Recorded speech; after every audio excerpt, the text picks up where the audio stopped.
আসসালামু আলাইকুম এভরিওয়ান, চলে আসলাম ইরহানস ফ্যামিলি ব্লগ থেকে আরও একটি নতুন ভিডিও নিয়ে। তো আজকে আমরা এতদিন আপনারা আমার বড় বোনের বাসার ব্লগ দেখেছেন। এখানে আসছি, খুব ভালো লেগেছে আমাদের কাছে। তো দেখতে দেখতে আমাদের যাওয়ার সময় হয়ে গিয়েছে। এখন আমাদের যাওয়ার মুহূর্ত, মানে এখন আমাদের যাওয়ার পালা। বেশ কিছুদিন একসাথে সবাই মিলে থেকে একদম অনেকটা ভালো সময় কাটিয়েছি। আমরা চলে যাব আগামীকালকে সকালে আমাদের মিরপুরের বাসা শেওড়াপাড়াতে। এতদিন বোনের বাসায় থেকে আমরা ভালো মন্দ আলহামদুলিল্লাহ অনেক খেয়েছি। তো যেহেতু কালকে চলে যাব, এই জন্য আজকে আবার বড় আপা রোস্ট, পোলাও, চিংড়ি মাছ, তারপরে রুই মাছ, যা যাবতীয় যেখানে যা আছে, গরুর মাংস, এগুলো আমাদের জন্য রান্না করতেছে, আমাদেরকে খাওয়াবে। তো আমরা ভাবলাম যে কি খাই বোনের বাড়ি, সেগুলো আপনাদের সাথে শেয়ার করি। আর হচ্ছে শুধু আমাদেরকেই খাওয়াবে না, বাসায় যে সদস্য রেখে আসছি, যেমন আমার মা, আমার বড় ভাই, আমার মেজ বোনের জামাই, ওরা আসতে পারেনি, এই জন্য আবার পার্সেল করে তাদের জন্য খাবার পাঠিয়ে দিবে। তো আজকে এই সব কিছু নিয়েই থাকছে আমাদের আজকের ভিডিও। তো আজকে কিভাবে কি করি, আমাদেরকে কিভাবে আপ্যায়ন করায়, সব কিছুই থাকছে আজকের ভিডিওতে। তো চলুন, সব কিছু দেখতে হলে আমাদের সঙ্গে থাকতে হবে। চলুন যাওয়া যাক। এই দিক দিয়ে আমার বড় আপা চুলায় রোস্ট বসিয়ে দিয়েছে, আর এর ফাঁকে চিংড়ি মাছগুলো ফ্রাই করে নিচ্ছে এক এক করে।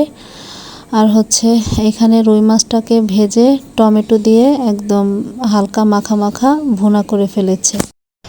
আমার মা আর ভাইয়েরা আসতে পারেনি, এই জন্য আবার এগুলা বক্সে রেডি করে রেখেছে। আমরা বাসায় যাওয়ার সময় নিয়ে যাব এই পার্সেল আমার মায়ের জন্য। সকাল থেকে আমার বোন অনেক পরিশ্রম করে আমাদের জন্য রান্না বান্না করেছে। তো চলেন আমরা একটু দেখা যাক আমাদের জন্য আজকে কি আয়োজন। আর প্রতিদিনই তো ভালো মন্দ খেয়েছি আলহামদুলিল্লাহ, কিন্তু তারপরেও নাকি পোলাও, মাংস, রোস্ট ছাড়া নাকি কোনো মেহমানদারি হয় না আমার বোনের কথা মতো। তোমাকে অনেক ধন্যবাদ আপা, এত কষ্ট করে রান্না করার জন্য। তোমাকেও ধন্যবাদ। দেখি আমাদের আজকের মেনুতে কি কি আছে। প্রথমে দেখা যাচ্ছে মাছ ফ্রাই করা হয়েছে, তারপর ভুনা টমেটো দিয়ে, পাকা টমেটোর মাছ ভুনা, রুই মাছের ভুনা। তারপরে এইখানে দেখা যাচ্ছে রোস্ট, সোনালী মুরগির রোস্ট। তারপরে এই হয়েছে গরুর মাংস, মাশাআল্লাহ কালারটা অসাধারণ আসছে।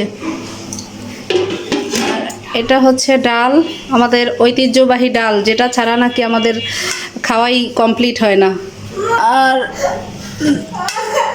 এই হচ্ছে সালাদ, শসা। এই হচ্ছে চিংড়ি মাছের মালাইকারি। আর এটা হচ্ছে পোলাও, ওয়াও ঝরঝরা হয়েছে অনেক। তারপরে এটা হচ্ছে সাদা ভাত। আইরিম ভাত পড়ছে কেন? ও এটা অন্য মানুষের, আচ্ছা। আইরিম খাচ্ছে, ইরামের খাওয়া শেষ। আর এই দিক থেকে আমার বড় বোন খাচ্ছে, সাথে আমার মেঝো বোনও বসে পড়ছে। তো এখন আমি খাবো, আমার খাওয়া দাওয়ার পালা। তো আমি আমার প্লেটটা নিয়ে নিব এখন। আমার বড় বোন অনেক কষ্ট করে রান্না বান্না করে এখন ও খেতে বসছে। ও অনেক টায়ার্ড হয়ে গিয়েছে, ওর খাওয়া অলরেডি শেষ। কেমন হয়েছে খাবার? আলহামদুলিল্লাহ। আমার ডাক আমি পিটাবো না। আমার বোন বলতেছে ওর ঢাক ও পিটাবে না। আর এই দিক থেকে খাচ্ছে আইরিম। আইরিম কত দূর খাওয়ার? অলরেডি শেষ। আর এইখানে বসছে আমার মেজো বোন, ওর খাওয়াও শেষ প্রায়। সবার খাওয়া দাওয়া শেষ, এখন আমি বসবো। আপনারা আবার বললেন না কাচের প্লেট, বাটি, বাসন এগুলা কোথায়? কারণ আমরা ঘরোয়া মানুষই, এখানে দূরের কেউ নাই, নতুন মেহমান নাই। তারপর আমার বোন কাচের প্লেট নিয়ে একদম বসছে, হাঁড়ি পাতিল সহ। এটা কোনো ব্যাপার না। যাই হোক, এখন আমি আমার খাওয়াটা খেয়ে নিব। আমি অলওয়েজ লেট লতিফ, সেটা সবাই জানে। আমি সব কাজে একটু আমার স্লোলি করি, আসলে ওইভাবে এক্সপার্ট হয়ে এখনও উঠিনি। তো এখন আমি খাওয়া দাওয়া করব, আমার খাওয়ার পালা। তো আমি আমার প্লেটটা সাজিয়ে নেই, আপনারা সঙ্গে থাকুন, দেখতে থাকুন। আমি পোলাওটা খুব বেশি পছন্দ করি, আমার সবসময় পোলাও ভালো লাগে। এটাতে একদম ঘিয়ের উপরে পোলাওটা করছে, খুব সুন্দর একটা স্মেল আসতেছে। বিসমিল্লাহ,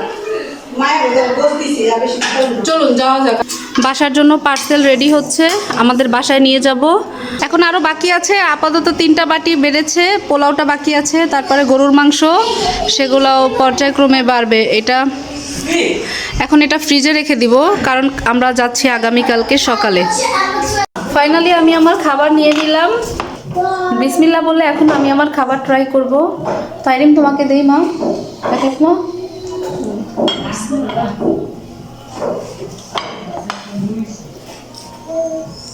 আমি পোলাও দিয়ে রোস্ট আমার খুবই পছন্দ, আমি সবসময় খাই, পছন্দও করি, ভালোও লাগে।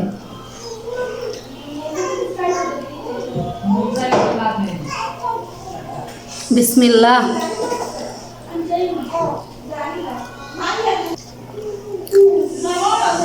খাবার যে অসাধারণ টেস্টের হবে সেটা স্মেলেই বোঝা গিয়েছে।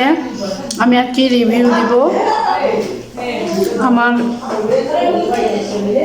মা, বোন, তারপর আমার আন্টি, এদের খাবার বরাবরই অনেক মজার হয়, আলাদা একটা স্বাদেই আছে তাদের হাতে। কথায় আছে না যে হাতের ভিতরেও অনেক মানে কারিশমা থাকে মানুষের। সত্যি কথা বলতে আমি ওভাবে রান্নাবাড়া করতে পারি না, আস্তে আস্তে শিখবো। পরিবারের ছোট মেয়ে হিসাবে আমি আমার 3 বোনের ভিতরে আমি সবার ছোট, এই জন্য ওইভাবে কখনো করা হয়নি। মা আর বোনরাই কাজ করেছেন আর আমি শুধু দেখে দেখে খেয়েছি, এই আর কি। যাই হোক, আমারও শিখতে হবে, সময় সাপেক্ষে সব কিছুই শিখে যাব ইনশাআল্লাহ। তো অনেক কথাই বললাম আজকে, তো আজকে আর কথা বাড়াবো না। আপনারা সবাই ভালো থাকবেন, আমি আমার খাবারটা শেষ করে নেই, আর আপনাদের সামনে আবার নতুন ভিডিও নিয়ে হাজির হব। সেই পর্যন্ত আপনারা ভালো থাকবেন, আল্লাহ হাফেজ।